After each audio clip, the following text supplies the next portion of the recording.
سجاد نے علی اصغر کو میرے سینے پہ سلایا تھا، میں کہوں گا علی اصغر بڑے خوش نصیب ہو کہ بابا کے سینے پہ سوئے۔ ایک ننھی سی بچی تھی جو بابا کے سینے پہ سونے کی عادی تھی، وہ زندان شام میں بابا بابا کر کے مر گئے۔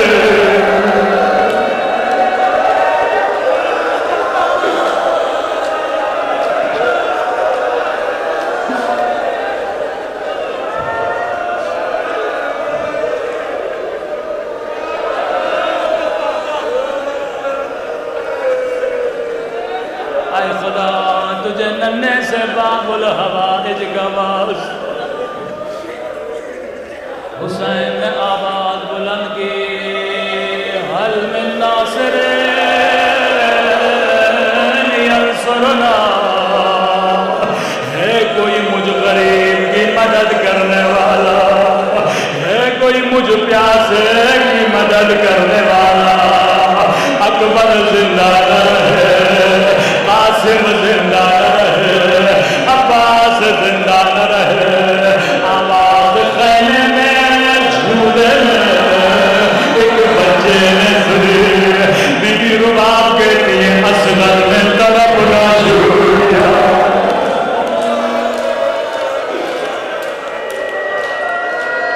خود کو جھولے سے زمین پہ گرا، رباب نے کہا مولا حسین میرے بچے کو چین نہیں آتا، جیسے خیمے میں آئے علی اصغر کو حسین نے ہاتھوں پہ اٹھایا۔ اب تصور کر کے رونا، عرب میں رسم تھی چھوٹے بچوں کو سفید کپڑے میں لپٹا جاتا تھا۔ حسین نے کہا رباب سفید کپڑا لا کر دے، اپنے ہاتھوں سے اصغر کو لپٹنا شروع کیا، ایسے لپٹ رہے تھے جیسے بچے کو کفن پہنا رہے ہو۔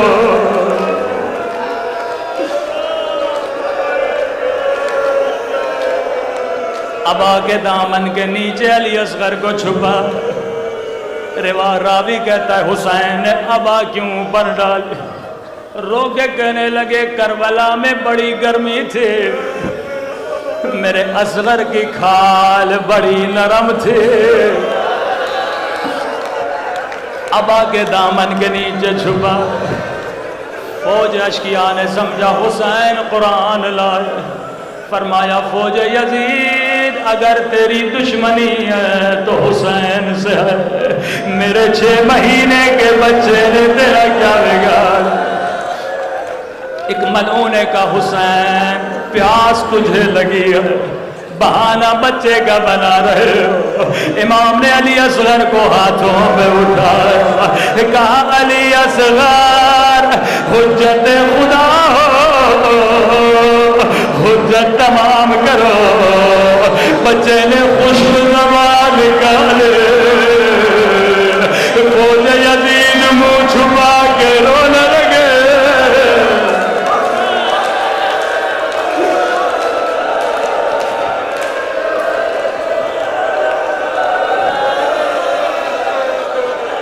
ابن سعد نے کہا حرملا اقطع کلام الحسین، حسین کے کلام کو قطع کر۔ ملعون نے تیر و کمان اٹھایا، تیر مارنا چاہا، ہاتھ لرزے، تیر گر گیا، دوبارہ تیر اٹھایا، ہاتھ لرزے، تیر گرا۔ ابن سعد نے کہا حرملا کیا حسین سے ڈرتے ہو یا علی اصغر سے ڈرے ہو؟ کہا حسین سے نہیں ڈرا، علی اصغر سے نہیں ڈرا، لیکن جب تیر چلانا چاہتا ہوں ایک کالے برقعے میں سر پہ